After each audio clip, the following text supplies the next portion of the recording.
Bien, entonces vamos a dar inicio al bloque temático número 3 de esta introducción a la química del ciclo de nivelación.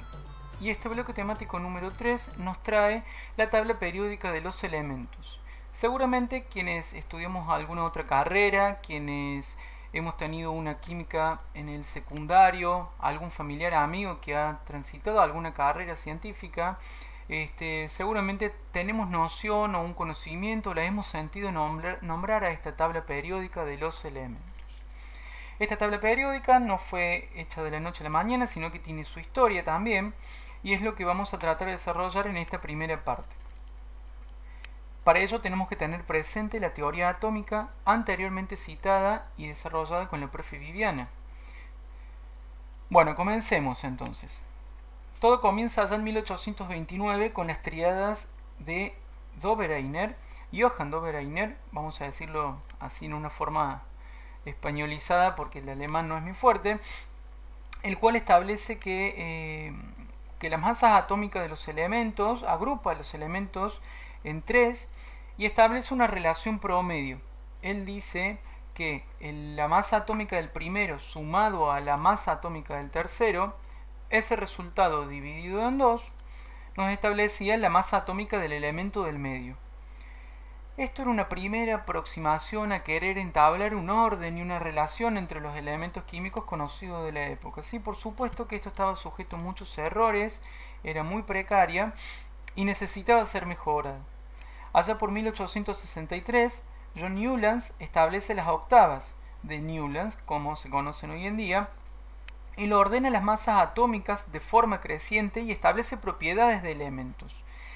Y él menciona que el octavo elemento de esa relación que él estableció entre 8 elementos repetía las propiedades del primero, cualquiera fuese, ¿sí? Esto estaba sujeto a muchos errores también. Por supuesto que no se conocía la totalidad de los elementos químicos, había algunas variaciones en las propiedades, etc. Pero fue mejorándose este intento de entablar relaciones entre los elementos químicos. Allá por 1868, Julius Meyer establece un primer sistema periódico de los elementos. ¿Cómo será de curiosa la historia? Que él lo hace antes que Dmitri Mendeleev, que es a quien le debemos la tabla periódica más similar a la moderna. Sin embargo, Meyer demora en publicar su sistema periódico de los elementos y Mendeleev lo hace antes, en su primera tabla periódica. Dmitri Mendeleev lo establece en 1869, en donde este sistema periódico de los elementos ha sido ordenado por pesos atómicos. Y lo interesante de Dmitri Mendeleev es que deja espacios en blancos en algunos sectores de esa tabla porque él tiene la certeza de que aún faltan descubrir ciertos elementos químicos que deben ser agrupados en esa tabla periódica. Otro dato curioso es que el hidrógeno presenta mucha complejidad a la hora de poder ubicarlo en relación a otros elementos, por lo cual lo deja suelto y solo allá sin juntarse con los otros elementos.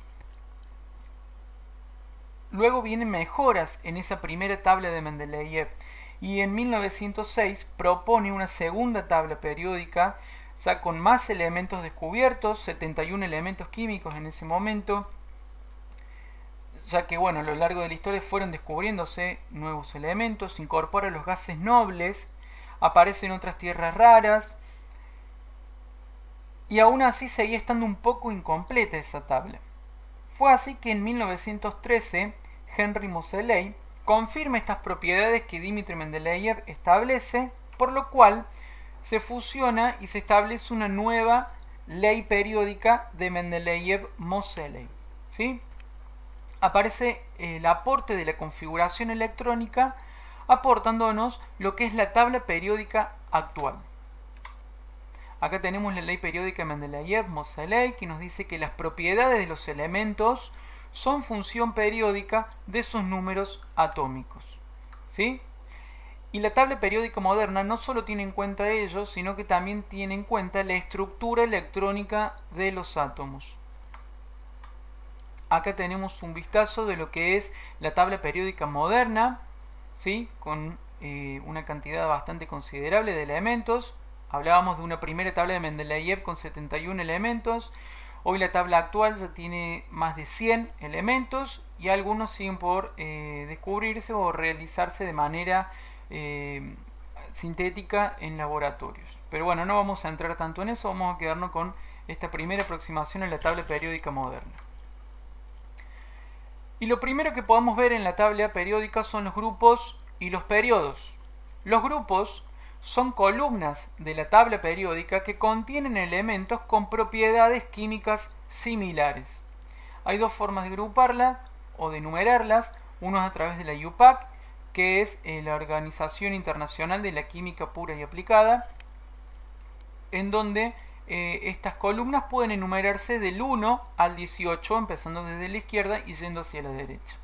Y en el modelo tradicional se emplean números romanos del 1 al 8, acompañados de la letra A o B, dependiendo si son los elementos del centro de la tabla o de los extremos.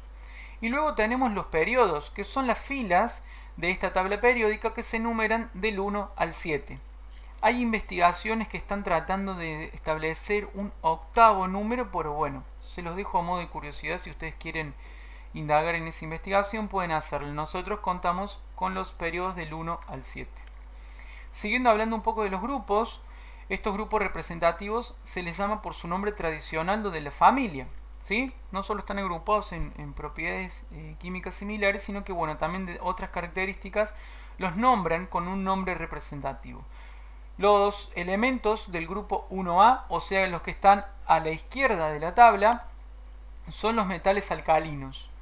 Los elementos del grupo 2A o grupo 2 son los metales alcalino-térreos. Los del grupo 7A o grupo 17, ya nos vamos a la derecha de la tabla, son los halógenos, y los elementos del grupo 8A o 18 son los gases nobles. Acá vemos un poco la tabla periódica con los nombres de estos elementos. ¿Y qué me faltó nombrarles? Los elementos de la parte central de la tabla, que son los metales de transición. Luego tenemos en anaranjado los metales del bloque P. Tenemos en amarillos los no metales.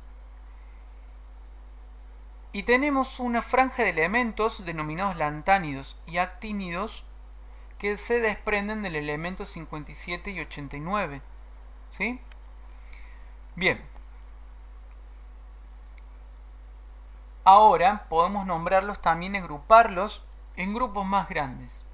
A estos elementos representativos los podemos denominar alcalinos y halógenos, dependiendo si están a la izquierda o a la derecha de la tabla.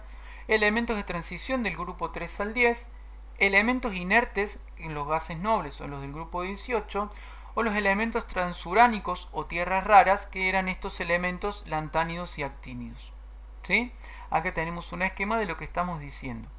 Metales reactivos, metales de transición, otros metales, no metales, gases nobles o inertes, o las tierras raras, que son los lantánidos y los actínidos. Es bastante sencillo de entender este esquema. A medida que ustedes vayan desarrollando la unidad, van a poder ir adquiriendo los nombres de estos elementos, ¿sí? Los nombres de los grupos de estos elementos. Ahora bien, ¿qué tiene que ver la configuración electrónica y la tabla periódica? Todos los elementos que componen un grupo tienen la misma configuración electrónica en la última capa o capa de valencia. ¿Qué quiere decir? Que si un elemento está ubicado en el grupo 1, todos los elementos del grupo 1 contienen la misma configuración electrónica en esa última capa. El número del periodo indica el valor del número cuántico principal de la última capa.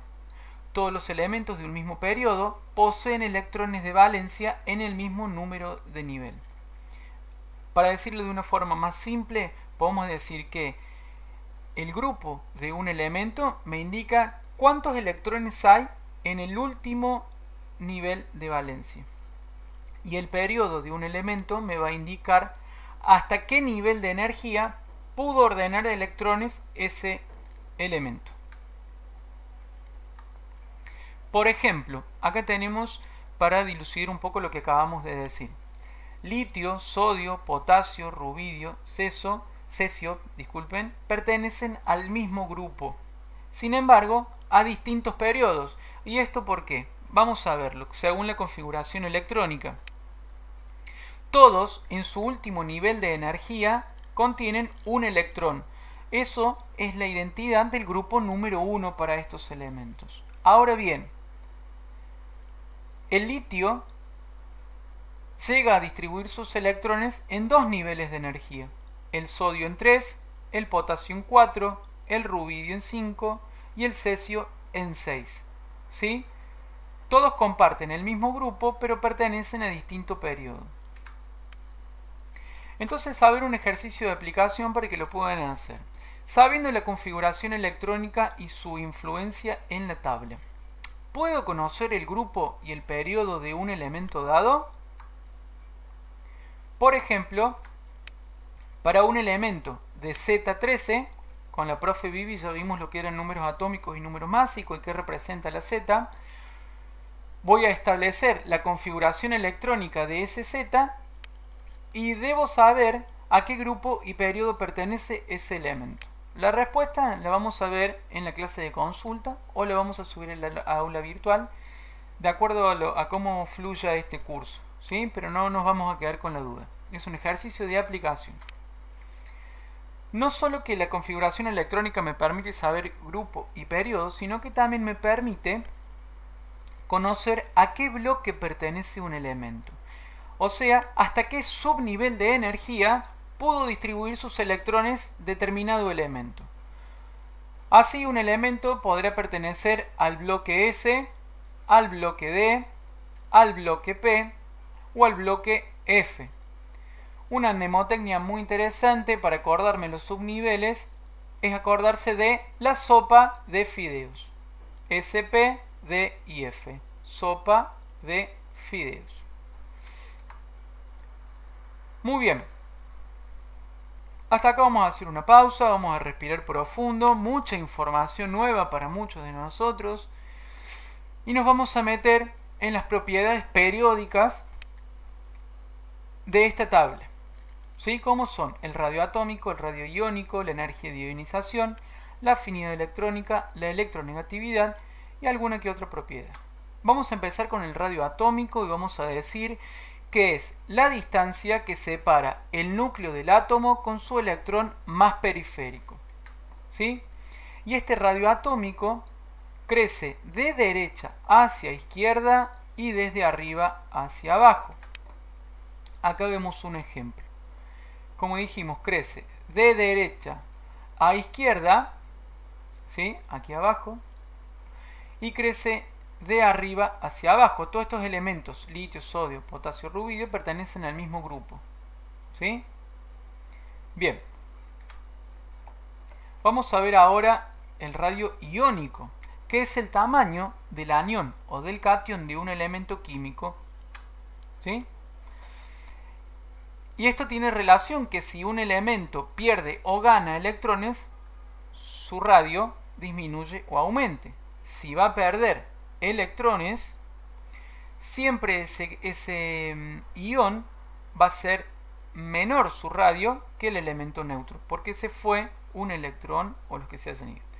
Si un elemento ganó un electrón, aumenta la cantidad de electrones en sus niveles, esos iones van a ser mayores en tamaño, en radio, que su elemento neutro.